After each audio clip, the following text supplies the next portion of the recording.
ಪಟ್ಟಣದ ಕೆನಾಲ್ಗೆ ಹೊಸ ಪಂಪ್ಸೆಟ್ ಅಳವಡಿಸುವ ಮೂಲಕ ಐತಿಹಾಸಿಕ ಕೆರೆ ತುಂಬಿಸುವ ಕಾಮಗಾರಿಗೆ ಪುರಸಭೆ ಅಧ್ಯಕ್ಷ ವಸಂತ್ ಲಾಳಿ ಅವರು ನೂತನ ಪಂಪ್ಸೆಟ್ಗೆ ಪೂಜೆ ಸಲ್ಲಿಸುವ ಮೂಲಕ ಚಾಲನೆ ನೀಡಿದರು. ಪುರಸಭೆ ಅಧ್ಯಕ್ಷ ವಸಂತ್ ಲಾಳಿ ಅವರು ಮಾತನಾಡಿ, ಕೆನಾಲ್ನಿಂದ ಬರುವ ಕಸ, ಕಡ್ಡಿ, ಪ್ಲಾಸ್ಟಿಕ್ ಹಾಗೂ ಇನ್ನಿತರೆ ವಸ್ತುಗಳು ಬಂದು ಕೆರೆಗೆ ಸೇರುವುದರಿಂದ ನೀರು ಮಲಿನವಾಗುತ್ತಿದ್ದು, ಇದನ್ನು ತಡೆಗಟ್ಟುವ ಸದುದ್ದೇಶದಿಂದ ಪುರಸಭೆಯ ಅನುದಾನದಲ್ಲಿ ನೂತನ ಪಂಪ್ಸೆಟ್ ಅಳವಡಿಸಿ ನೀರು ಮಲಿನವಾಗುವುದನ್ನು ತಡೆಗಟ್ಟುವ ಪ್ರಯತ್ನ ಮಾಡಲಾಗಿದೆ ಎಂದರು. ಇದೇ ಸಂದರ್ಭದಲ್ಲಿ ಪುರಸಭೆ ಮುಖ್ಯಾಧಿಕಾರಿ ಅಭಿಷೇಕ್ ಪಾಂಡೆ, ಮುಖಂಡರಾದ ಬಸನಗೌಡ ಆಸಂಗಿ, ಮಲ್ಲಪ್ಪ ಐನಾಪುರೆ, ಪುರಸಭೆ ಸದಸ್ಯರಾದ ಆನಂದಗೌಡ ಪಾಟೀಲ್, ಪರಗೌಡ ಉಮ್ರಾನಿ, ಬಸವರಾಜ್ ಚೌಗ್ಲಾ, ಮಾಡು ಹಾಡ್ಕಾರ್, ರಾಜು ಅರಳಿಕಟ್ಟಿ, ಪುರಸಭೆ ಸಿಬ್ಬಂದಿ ವರ್ಗ ಉಪಸ್ಥಿತರಿದ್ದರು. ವರದಿಗಾರರು Hanumanth Sannakinavar, UK first news, Raybag.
Sir, ಈ ಕೆರೆ ತುಂಬು ಯೋಜನೆ ಯಾವ ರೀತಿ ಮಾಡಿದಿರಿ?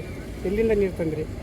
ಇದು ಕೆನಾಲ್ ನೀರು ಪ್ರತಿ ಸಲ ಏನು ಮಾಡ್ತಿದ್ರು, ನಾವು ಕೆರೆಗೆ ಕೆನಾಲ್ ನೀರು ಡೈರೆಕ್ಟಾಗಿ ಬಿಡ್ತಿದ್ವಿ. ಡೈರೆಕ್ಟಾಗಿ ಬಿಡೋದ್ರಿಂದ ನಮ್ಮ ಕೆರೆ ಪೂರಾ ಓರ್ಫುಲ್ ತುಂಬಲಕ್ಕಿತ್ತು. ಅದು ಓರ್ಫುಲ್ ತುಂಬಲಗನ ನಮಗೇನಾಗೈತಿ, ಆರೋಗ್ಯರಿ ಸುತ್ತಮುತ್ತಲು ಕೆರೆ ಓರ್ಫುಲ್ ಆತಂದ್ರೆ ಬೋರ್ ಆಗಲಿ, ಬಾವಿ ಆಗಲಿ, ಇದಕ್ಕಾಗಲಿ ನೀರು ಅಂತರ್ಜಲ ಮಟ್ಟ ಜಾಸ್ತಿ ಆಗ್ತೈತಿ, ಸಾರ್ವಜನಿಕರಿಗೆ ಅನುಕೂಲ ಆಗಲಿ ಅನ್ನೋ ಉದ್ದೇಶದಿಂದ ನಮ್ಮ ಆರೋಗ್ಯರಿ ಪುರಸಭೆದಾಗ ಎಲ್ಲ ಸದಸ್ಯರು ಒಂದು ಅಭಿಪ್ರಾಯ ಹೇಳಿದ್ರು. ಏನಂತ, ಈಗ 6x6 ಪಂಪ್ ತಂದಿವಿ ಅಂದ್ರೆ, ಪಂಪ್ ತಂದು ಅಲ್ಲಿಂದ ಲಿಫ್ಟ್ ಮಾಡಿದ್ವಿ ಅಂದ್ರೆ, ಲಿಫ್ಟ್ ಮಾಡೋದ್ರಿಂದ ಕೆರೆ ಓರ್ಫುಲ್ ಕಂಠಮಟ್ಟ ತುಂಬಾಕೊಂದು ಅವಕಾಶ ಆಗ್ತೈತಿ. ಮತ್ತು ಆರೋಗ್ಯರಾಗ ನಮ್ಮ ಕೆರೆ ಈಗಾಗಲೇ ವಾಕಿಂಗ್ ಮಾಡೋರಿಗಾಗಲಿ, ಇದಕ್ಕಾಗಲಿ ಅವ್ರಿಗೇನೂ ಒಂದು ಅನುಕೂಲ ಐತಿ. ಮುಂದೆ ಇದನ್ನು ಲಿಫ್ಟ್ ಮಾಡೋದ್ರಿಂದ ಏನು ನಮ್ಗೆ ಅನುಕೂಲ ಅಂತಂದ್ರೆ, ಒಂದು ಸಿಟಿ ಒಂದು 5-6-7-8 ಕಿಲೋಮೀಟ್ರ್ ತನಕ ಕೆರೆ ಪೂರ ಕಂಠಮಟ್ಟ ತುಂಬಿತಂದ್ರೆ, ದೊಡ್ಡ ಕೆರೆ ಇರೋದ್ರಿಂದ 6-7 ಎಕರೆ ಕೆರೆ ಇರೋದ್ರಿಂದ ಪೂರ್ತಿ ತುಂಬಿತಂದ್ರೆ ಬೋರ್ ಆಗಲಿ, ಬಾವಿ ಆಗಲಿ, ಅಂತರ್ಜಲ ಮಟ್ಟ ಜಾಸ್ತಿ ಆಗ್ತೈತಿ, ನೀರಿಂದ ಕೊರತೆ ಆಗಂಗಿಲ್ಲ ಅನ್ನೋ ಒಂದು ಉದ್ದೇಶದಿಂದ ಪಂಪ್ ತಂದು ಇವತ್ತು ಅವ್ರನ್ನ ಲಿಫ್ಟ್ ಮಾಡೋಕ್ಕೆ ಚಾಲನೆ ಕೊಟ್ಟಿವಿ. ಸರ್, ವಸಂತ್ ಲಾಳಿ, ಪುರಸಭೆ ಅಧ್ಯಕ್ಷರು, ಹಾರ್ವಿ. Okay sir, thank you.